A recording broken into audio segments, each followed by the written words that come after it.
Hello दोस्तों। सोचिए, राजस्थान के एक गांव में एक महिला सुबह घर का काम खत्म करती है और फिर खेत की ओर जाती है। लेकिन इस बार उसके हाथ में न तो कोई दराती है, न ही खेती का कोई अन्य पारंपरिक औजार। उसके हाथ में है केवल एक ड्रोन। वह ड्रोन उड़ाती है और किसान के खेत में खाद और कृषि रसायनों का छिड़काव करती है और इसके बदले किसान उसे भुगतान करता है।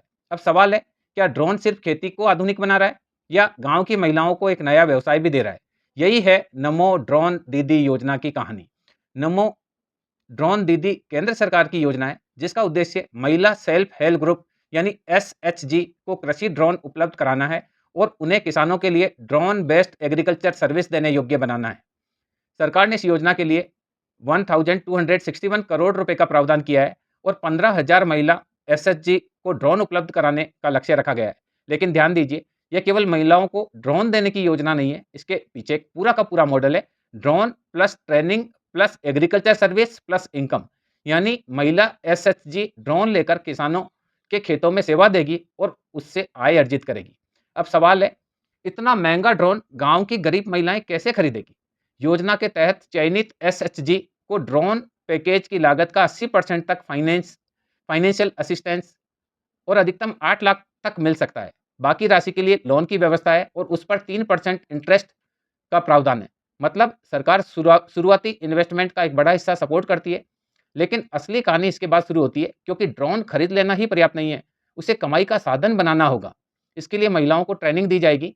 योजना के तहत सेल्फ हेल्प ग्रुप की एक सदस्य को 15 दिन की ड्रोन पायलट ट्रेनिंग और दूसरे सदस्य को ड्रोन असिस्टेंट ट्रेनिंग देने का प्रावधान है। यानी महिला सिर्फ ड्रोन की मालिक ही नहीं होगी, वह एक ट्रेंड टेक्नोलॉजी ऑपरेटर भी बनेगी।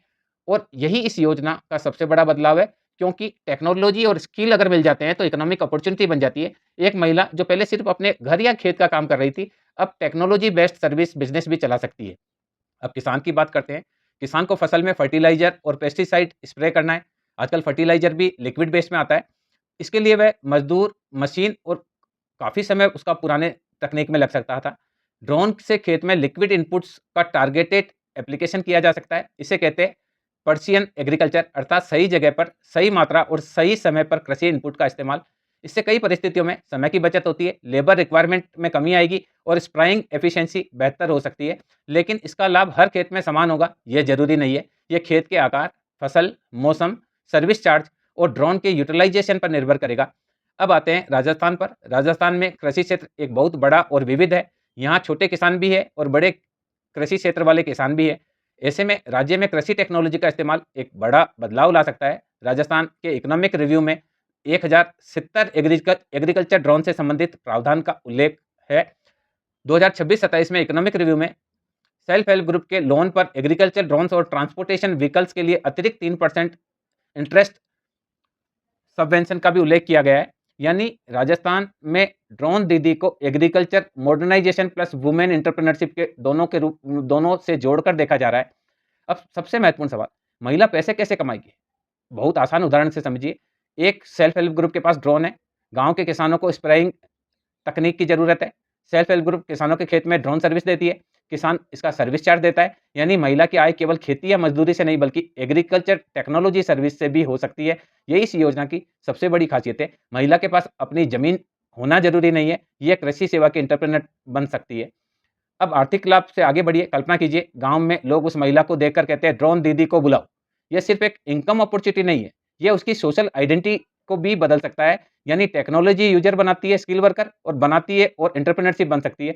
इससे महिलाओं का कॉन्फिडेंस, डिसीजन मेकिंग और परिवार की आर्थिक गतिविधियों में उनकी भूमिका मजबूत होने की संभावना है। राजस्थान की एम्प्लॉयमेंट पॉलिसी 2026 में भी वुमेन एंटरप्रेन्योरशिप और नमो ड्रोन दीदी को सेल्फ एम्प्लॉयमेंट और इकोनॉमिक एम्पावरमेंट से जोड़ा गया है। अब कहानी का दूसरा पक्ष, क्या सिर्फ ड्रोन मिलने से बिजनेस सफल हो पाएगा? नहीं। कई सवाल है। क्या किसानों के बीच ड्रोन सर्विस की पर्याप्त डिमांड होगी? ड्रोन का मेंटेनेंस कौन करेगा? बैटरी और रिपेयर का खर्चा कितना होगा? और छोटे और बिखरे हुए खेतों में सर्विस कितनी प्रॉफिटेबल होगी? मौसम खराब होने पर क्या होगा? और सबसे बड़ा सवाल, ड्रोन साल में कितने दिन प्रोडक्टिव तरीके से इस्तेमाल होगा? इसलिए असली सफलता का पैमाना यह नहीं है कि कितने ड्रोन खरीदे गए, बल्कि यह है कि कितने ड्रोन नियमित रूप से चल रहे हैं और उनसे महिलाओं की वास्तविक आय कितनी बढ़ रही है।